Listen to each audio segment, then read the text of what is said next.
Greetings and Chatelet, everyone. This is going to be a quickie on Microtech MX, whatever. See what we can find on that here. If I can stop this and read that blade there. UTX-85. Ultratech? I don't know. I think they keep referring to the larger one as the Ultratech.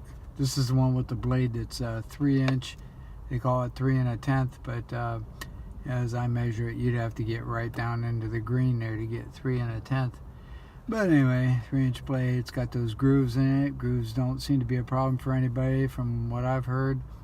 I got mostly black blade, got black trigger here, and the pocket clip, and the glass breaker on the back, which actually seems to be holding the pocket clip on there. This thing is really rough to deploy and to get back in, which is why I have a band-aid on my hand. Gives me a little more grip. But my thumb's capable of, I don't know, 20 pounds of pressure.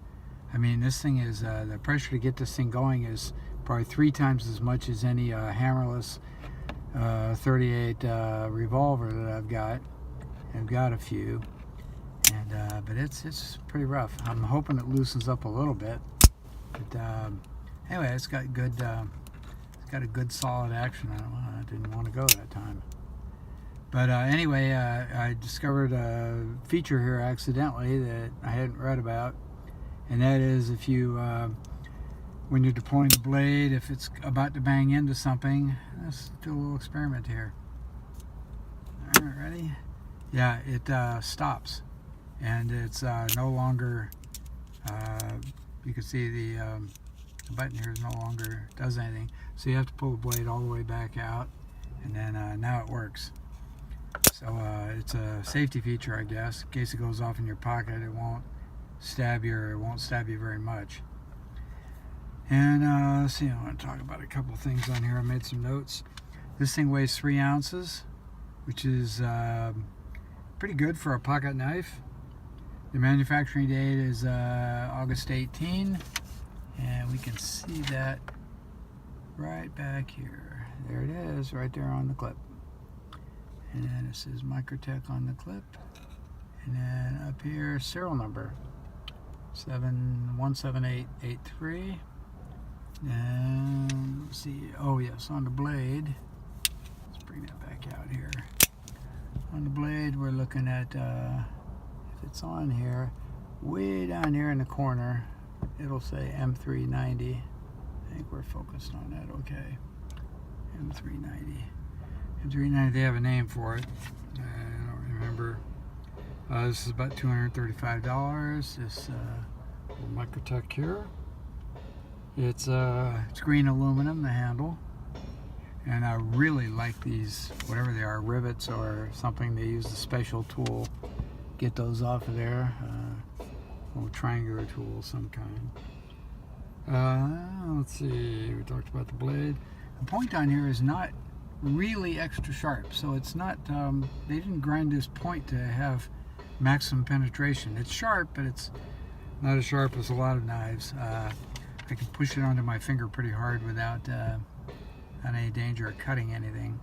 The blade itself is pretty sharp when you feel it on the edge right there.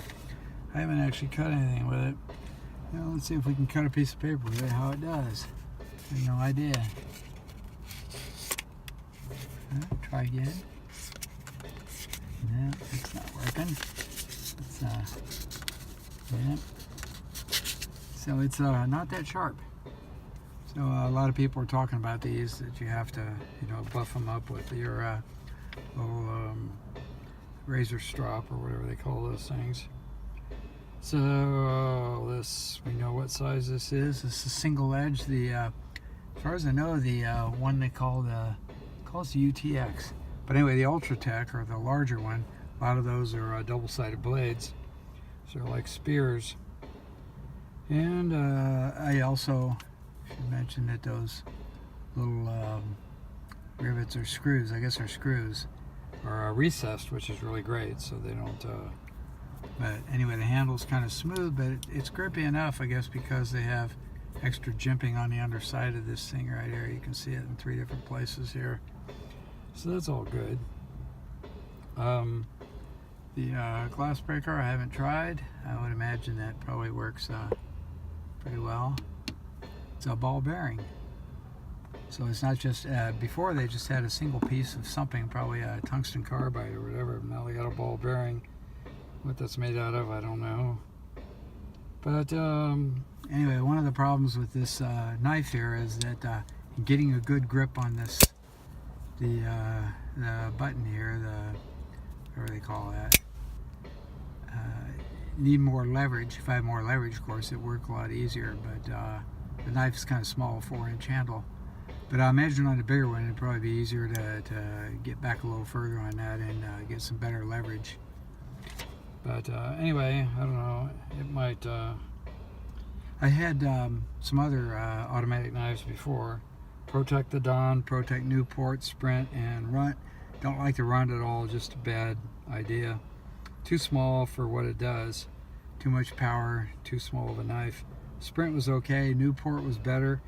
And Protect the Dawn was a great design except for the those little flangey things that they had on the sides here, like a little sword scabbard or something, and it's catching in my pocket all the time. It just didn't work out. Should have took them off.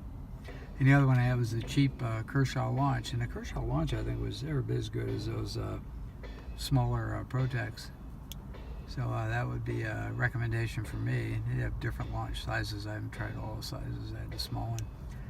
But anyway, there it is. It's $235. A very, very nice knife. I like the idea of having all this black on here, especially on the clip and everything else, because in the pocket it's not going to stand out that much like one of those shiny clips.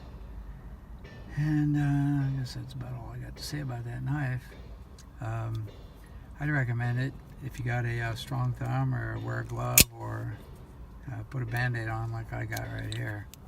It takes a little bit of push, and I got to grip it different ways to get it in and out. I mean, it's a really tough push. Wow. That's it.